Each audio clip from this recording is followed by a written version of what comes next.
2009, 2011, I'd say the end is here. Not for marketing as a whole, but for traditional, what I call shout and sell, shout and push techniques. What other reasons there are for the success of digital marketing? Well, I think it's the main reasons actually that people start using digital more. So the consumer is actually becoming a more digital consumer. And if brands really still want to be able to reach that consumer, they have to move online. They have to move into digital environments rather than just stay in the original print environments or in the original TV.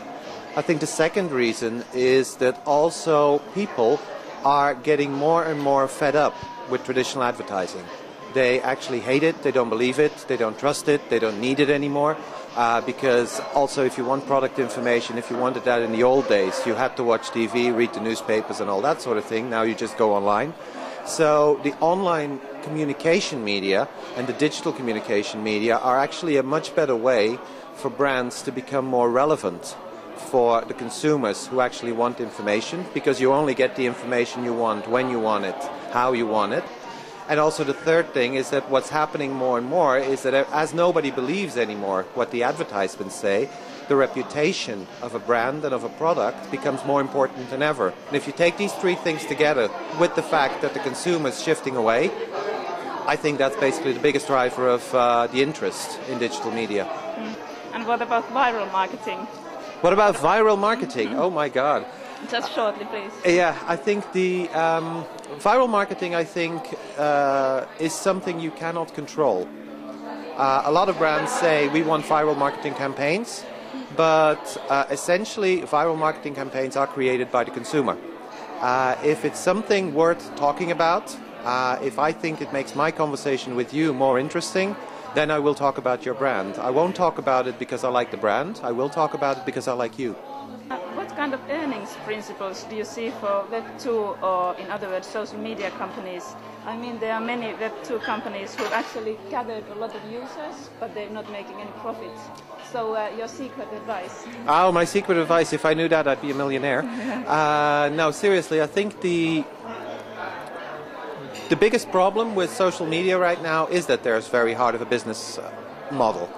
If I have 10,000, if I'm a brand and I have 10,000 friends on Facebook, what does that mean? Yeah, do these people love me? Do they buy from me? What does that mean? And I think understanding what these people want and selling that information to brands and actually gathering real communities, not fake communities of people who just pretend to know each other, but real communities like they exist in the offline world, like the Harley-Davidson drivers and stuff like that. But giving access to those communities could be a very viable business model. So it's social media which goes beyond simple technology, but actually creates communities and in that way gives access to those communities and charges money for that. I could see that as a real business model. And what do you mean by giving access? What kind of It means that if I am a social media and I manage a community of 20,000 people who are in TV and they basically like each other, they come there regularly, then I can look at what are the interests of those people and I can talk to camera producers and basically say, listen, these people are interested in cameras. Now let's do something together that interests them, that is relevant to them, which promotes your brand, but also delivers value to them. And basically, it's a very different way. It's not advertising anymore, but it is actually working with these brands then to talk to the customers they could be having. Can you tell a bit about your company's project Battle Cry, and about the marketing of it? Okay, what we want to do is basically say we have to change the models and the industry which the marketing and advertising industry has become to be more in tune with the times. What do I mean by that? I mean getting away from the massive shout and sell approach where brands just talk about themselves and shout at you all the time, which none of us believe anymore, but still billions are going in that direction. And we have to go to something where brands start talking about what really interests us as individuals, have to start building relationships with us rather than basically promises everything and then run away. And the Battle Cry project is basically where we say, listen, we don't have all the answers to that ourselves. I mean, we're not gurus, we're not, you know, but at the same time, we do feel that something has to change. So we're sort of reaching out to everybody and say, bring ideas, help make the conversation happen.